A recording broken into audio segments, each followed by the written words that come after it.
Hey everyone, welcome back. Before we get into the stories, I need to give a warning for sexual assault. If you don't want to hear stories like that, well now you know. All that being said, let's go ahead and get started. This is a long one, so get ready. And remember to always stay hungry.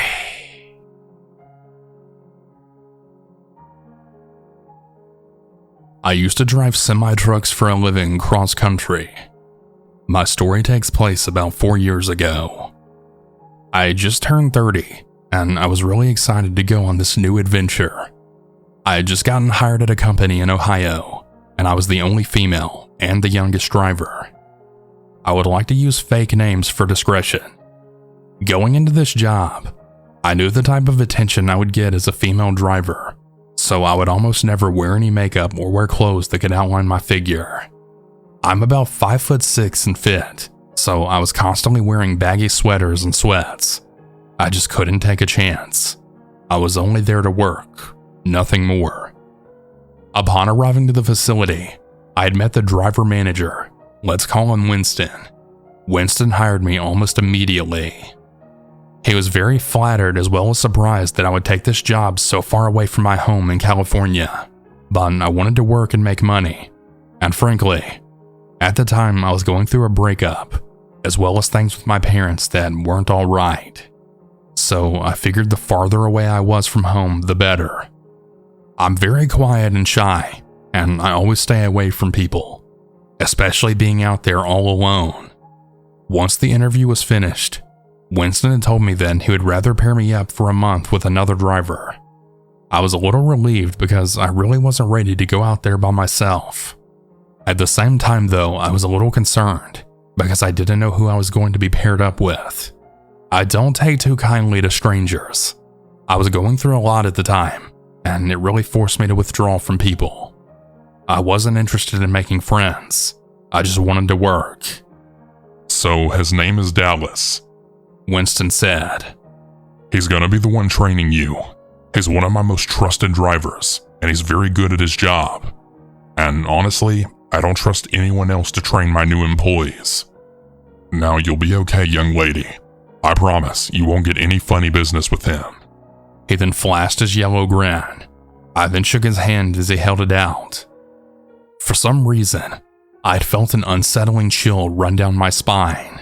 It made me wince back as Winston then squeezed my hand. I don't think I liked this very much, but it was too late to turn back. Ah, this is Dallas.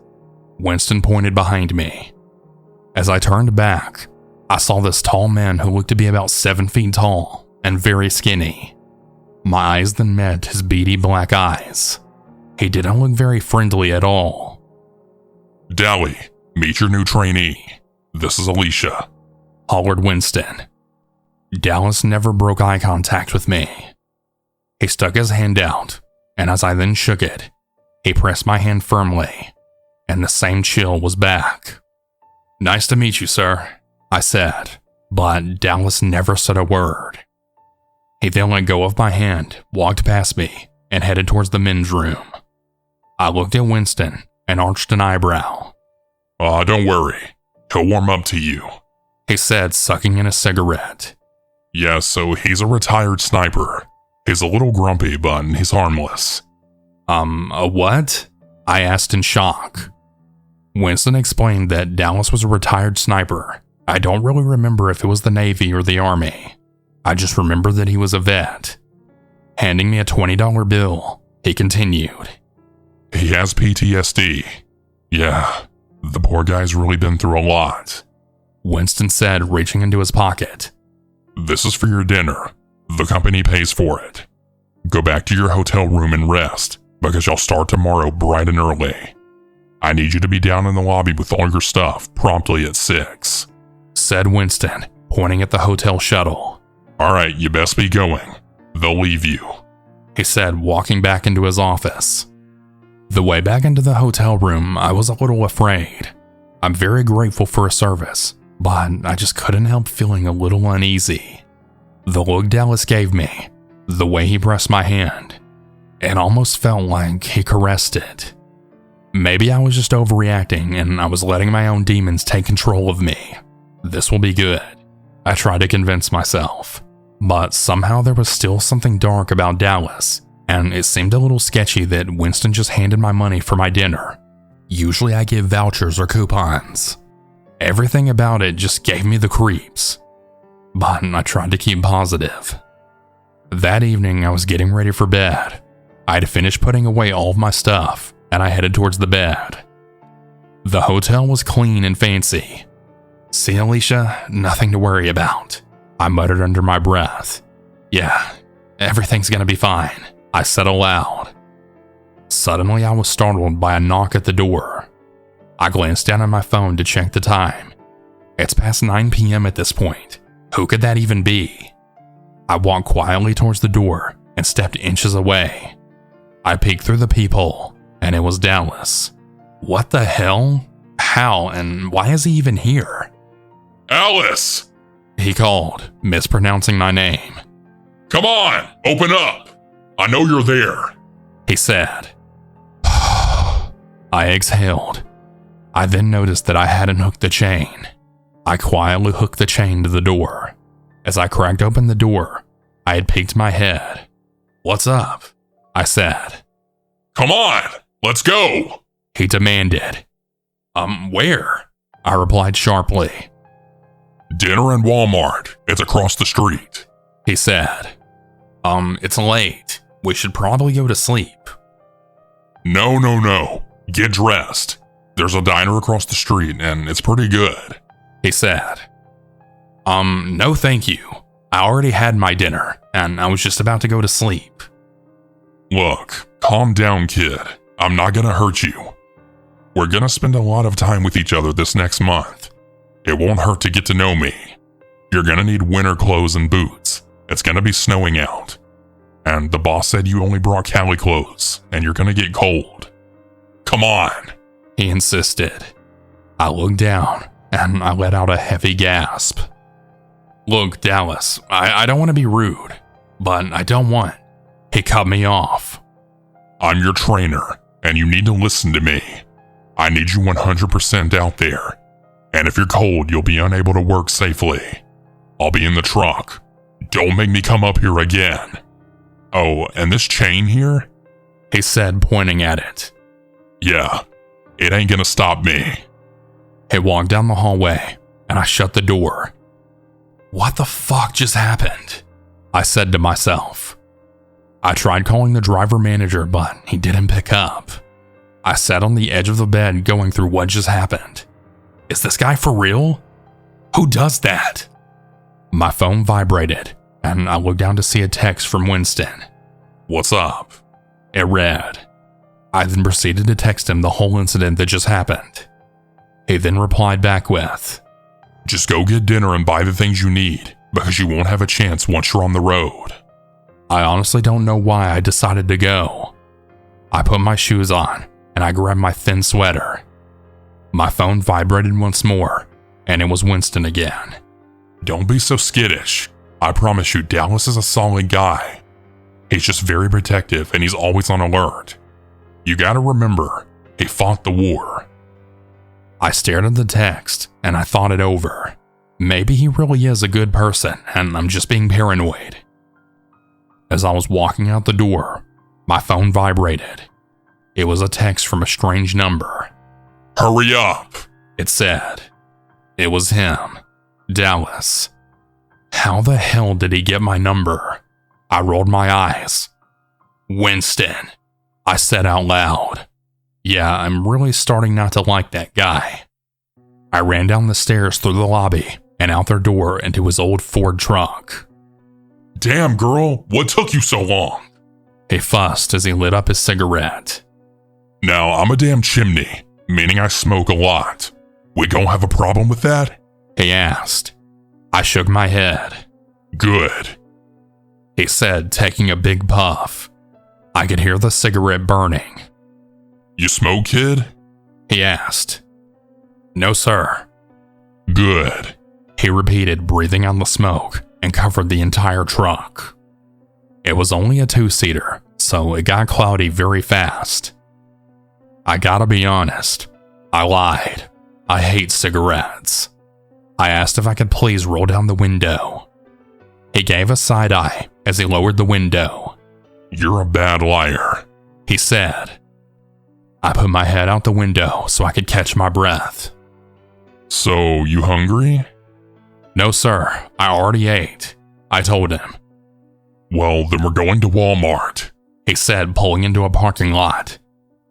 As we were shopping, he kept telling me what I should buy and what I shouldn't buy. I don't even know this guy. Why is he trying to dictate my own shopping list? I had chosen some boots for the snow. They were fuzzy and warm, and I really liked them. I put them in my cart.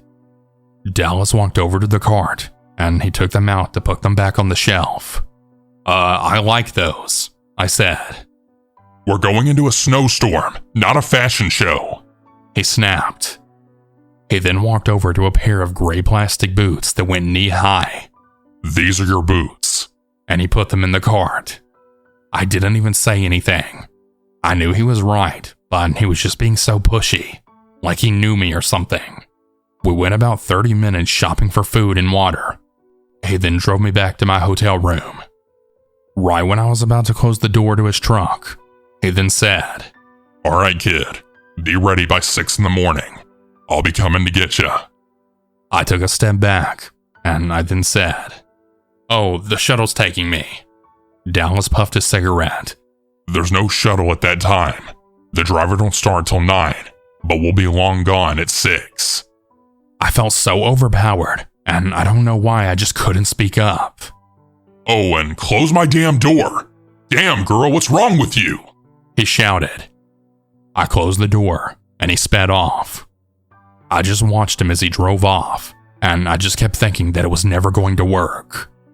As he stated, the very next day he was there at 6 a.m. sharp waiting for me. "Morning," he said, and I greeted him back, still uneasy about the whole thing. I was planning to talk to Winston, and perhaps there was another driver who could train me.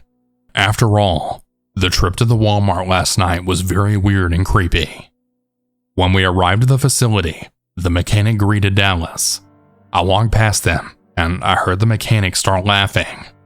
I turned back, and they were both looking at me and smiling. I sneered at them, and I walked inside the office. I saw Winston in the distance. "Hey, Alicia, good morning," he greeted me. "Hi, listen, I need to speak with you, please." He walked me to his office. As we sat down, I explained how uncomfortable Dallas made me feel, as well as the experience I had with him at Walmart. I asked if he could please pair me up with someone else. He then proceeded to explain that there was no one else. All of the drivers were on the road, and Dallas was the only one who could train me. "You know that you work with all men here. There's no room for you to be all emotional. I'm sorry that you feel that way, but it's just a month that you'll be out there with them. Just suck it the hell up and learn as much as you can. That, or go home. I mean, if that's how you feel." I really needed the job though, and I didn't have anywhere else to go. I'd left my boyfriend shortly before I came here, and my parents wanted nothing to do with me. I had nothing and no one. I needed it to work so I could get some money and find my own place. I decided to stay and just ride it out with Dallas.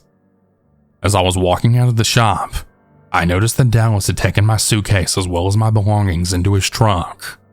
I walked over, and he then said, "All right, ready?" I took a deep breath, and I climbed into the truck. What the fuck am I even doing? Is all that kept playing over and over in my head. I had the worst feeling in the pit of my stomach, but I just chalked it up to me overreacting. We finally hit the road, and it seemed okay at first. I sat in the front seat with my book as he just kept smoking cigarette after cigarette. I was feeling nauseous at that point. He liked to smoke with the windows up. I asked if I could lower the window. He snapped. "Look, I don't want to hear you bitching the whole way about the smoke. That's why I asked you if you had a problem with me smoking." I then turned at him and I yelled back, "Hey, I don't have a problem with you smoking. but I have a problem with not being able to breathe. Please take the lock off the window so I can breathe." He then spitefully cracked the window open just a bit. I glared at him. "Seriously?" I asked. He then rolled down the window about halfway. "All right, thank you," I said. "You know, you and I will get along a lot better if you drop the attitude," he said, puffing a cigarette. I ignored him, and I just continued reading my book. I didn't feel comfortable falling asleep. I was so tired. "So, what am I supposed to be learning exactly?" I asked him, in an attempt to keep myself awake. "Just sit there and read your book," he said. I then just stared at him in confusion. This is getting childish. I'm so over this. "Look, I don't want to be fighting with you the whole way." He looked over at me, as he then lit his 27,000th cigarette of the day. "I'm just driving right now. I'll let you know when there's something that needs to be learned." I rolled my eyes, and I kicked my seat back. I hadn't noticed how tired I was because I dozed off. I woke up to a jolt, and I woke up in a pitch-black parking lot and no Dallas. I heard the jolt again. I looked out the window, and I noticed we were backed up into a dock getting live loaded, or someone was loading pallets onto the trailer. I sat back on my seat. "Hey, you're finally awake," I heard a voice behind me. I shot up quickly, and I held my chest. Had he been in the bunker the whole time? "Sorry, I didn't want to wake you," he said in the dark.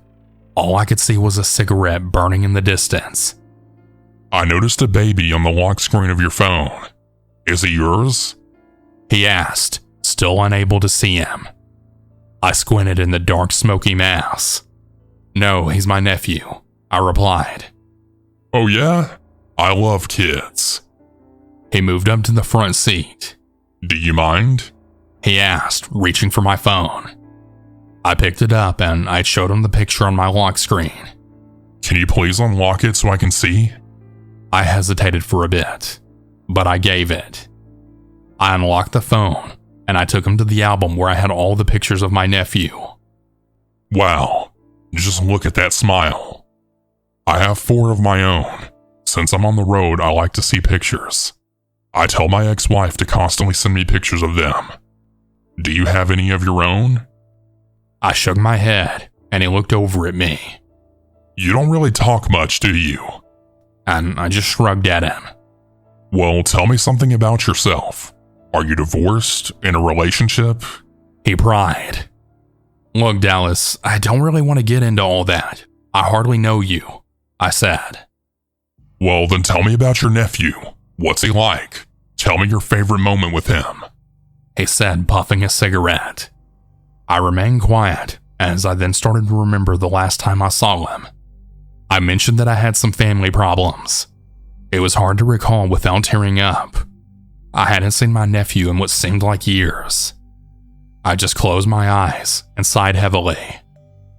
I took him to his favorite park, and he wanted to go on the slide for the first time, but he was scared, and he asked me to get on it with him.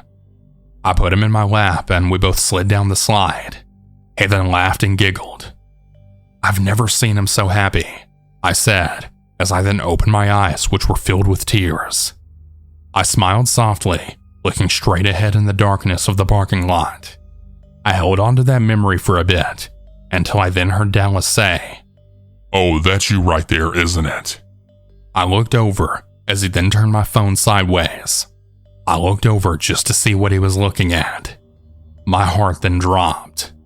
I felt my face burn up and a cold chill went down my spine. "What the fuck are you doing?" I shouted. I snatched my phone from him. It was a very private picture that my ex consensually took of me while we were still together, which was also placed in a separate album. "What? You gave me permission to look at your pictures," he said. "No, I gave you permission to look at the picture of my nephew, which was on my lock screen. Nothing else. What the fuck were you doing invading my privacy like that?" I shouted. I was so angry. He never once apologized. He said that I was crazy, and he went out of the truck to check if they were done loading up the trailer. I was so upset. I couldn't stay in this truck anymore. I was really embarrassed. I felt violated. He saw my body. I don't want to be here. What can I do? We hit the road again. It was quiet and awkward. I didn't say one word to him anymore. I was really sleepy, and I wanted to go lay down, but he had all of his stuff on the bottom bunk, and he didn't have a top one, so I had to sit in the passenger seat. We stopped at a truck stop to fuel. He asked me to fuel, and I did. He came up behind me, and he put his hand on my shoulders. Do you want some coffee? He asked. I dropped my shoulders, so his hand slid off. No thank you, I said. I then walked inside the store to buy myself some food. He then caught up to me, and he then said, If we're ever walking and I sense danger, I'm gonna put my arm around you like this. Snaking his arm around my waist. You know, just so they know you're not alone, he said, and I pushed his hand away. Well, there's not any danger right now, so please don't touch me, I said, now walking faster. I stood in front of the drink selection trying to decide what I wanted. Come on, kid. Are you gonna stay mad at me the whole trip? He asked, standing uncomfortably close to me. I took a step back. You had no right to go through my stuff, Dallas. He moved closer, and he tried putting his hand on my back, but I then moved so he wouldn't. You're the one who let me go through your phone. Remember that. I didn't! I then caught myself before yelling. I sighed. I didn't give you permission to look through anything, I said calmly. He then tried rubbing my back. Don't be mad, kid. Let's start over, okay? He said, continuing to rub my back. I glared at him. Don't touch me. You know, you're gonna have to drop this attitude. It's really starting to get old. After that, the next few hours he kept trying to sweet talk me, and instead of calling me kid, he changed it to sweetheart. Sweetheart, are you cold? Sweetheart, are you thirsty? Sweetheart this and sweetheart that. I glanced at my phone, and it was now 3 a.m. No wonder I'm so tired. I dozed off on the passenger seat yet again. I woke up to Dallas rubbing my thigh. Hey, sweetheart, wake up, he said, continuing to rub on my thigh. I smacked his hand off. The sun is rising. Look how beautiful it looks. What a fucking creep. I tried so hard to stay awake, and I couldn't keep my eyes open for any longer. I woke up again to Dallas's hand rubbing my leg again, but he wasn't saying anything this time. I looked down, and he had actually tried to stick his hand in between my legs. Hey, what are you doing? I yelled. Stop touching me! I tried calling your name, sweetheart. You didn't wake up, he said. Yeah, well, you don't try to stick your hand between my legs. Okay, but you were asleep, and you imagined that. I didn't even do that. I just tapped your leg lightly, he said, as he was trying to make me sound crazy. What are you talking about? I yelled. Yeah, you did. He lit another cigarette. I think you were dreaming. Yeah, he's trying to make me sound crazy now. He's trying to make me believe that I'm imagining all these crazy things. I have to call Winston. I want out of this truck. Where are you? I asked. I'm in Indiana. I walked out of the truck to take a walk. I needed to pee so bad. We were in the middle of nowhere next to a company that we just dropped off the trailer. We were waiting for another trailer that wasn't going to be ready until 4 a.m. the next day. I'm not spending the night in that truck with him. I called Winston, but he didn't answer. Typical, like always. I walked far into the woods just to pee really quick. I was looking around, seeing if Dallas might come out of nowhere. I then walked back to the truck. My phone must have rang, but I didn't feel it. I guess because Dallas had called Winston looking for me. He wants you to call him back. Why? He asked. I need to talk to him, I said. You didn't tell him about the pictures, did you? Because that's just between us. What the fuck are you talking about, Dallas? There's nothing going on between us. And the fact that you're gaslighting me is fucking psycho. You're a psycho! I yelled. I probably took it too far, but I was really upset, and I was tired of him stepping all over me. Dallas shot to his feet and started going off. Oh my God, shut the fuck up, you whiny bitch. You haven't even met Psycho yet. He yelled as he grabbed my arm. He started pulling me towards the bed. It's time for you to take a nap. You're so grumpy. Come here, go to bed. He continued to tug on my arm. Dallas, let go of me! I kept yelling for him to let go. He was able to throw me on the bunk, and then he lunged at me, trying to hold me down. He put his entire weight on me. I turned to the left, and he fell down off of me. I then shot up, and I tried to run out of the truck. I ran far deep into the woods. I took out my phone, and I called Winston. He finally answered this time. Yelling and crying, I then told him everything that happened. I pleaded for help, and I said if he didn't send someone else, I was going to call the police, and that they could find me a way home. Finally, after some time of Winston trying to calm me down, he was able to get a hold of an older lady. Let's call her Gladys. And she was actually hired after me on her way to California. He said that it would be a few hours until she was able to get to me, and that there was nowhere for me to go, and there really wasn't. I grabbed all of my stuff, which was just a suitcase and my backpack, and I waited outside the truck. The temperature dropped, and it was freezing, but I didn't care. I would rather freeze my ass off than get back into that truck with Dallas. Gladys finally showed up to rescue me. Winston had told her everything. She wanted to help me because she was a fighter close to my age, and she would want someone to help her out too if she was ever in any kind of danger. I sat in the passenger seat. She turned up the heat, and she asked how I was doing. All I could say was that I was just so extremely exhausted. I'm so tired and weak. I haven't slept well in 2 days. I was afraid he was going to rape me. Do you mind if I sleep in here for a little bit? She immoderately cleared out her bunk so I could lay down my sleeping bag and lay down. I've never been so relieved in my life. I'm so thankful for Gladys. After this, I hung up my keys for good. I just wanted this nightmare to be over. I should have really pressed charges, but I just wanted everything to be done and over with. I just wanted to go home. I now work in an office. I drove trucks for 3 years, and that was the scariest experience of my whole entire life. There were so many things that could have happened, and even though this isn't as scary of a story as many others, it was scary for me. It was real for me. My family and I patched things up. Me and my ex are still out of each other's lives. And as for Dallas, I really hope you get the help you need. And I really hope that I never, ever cross paths with you again.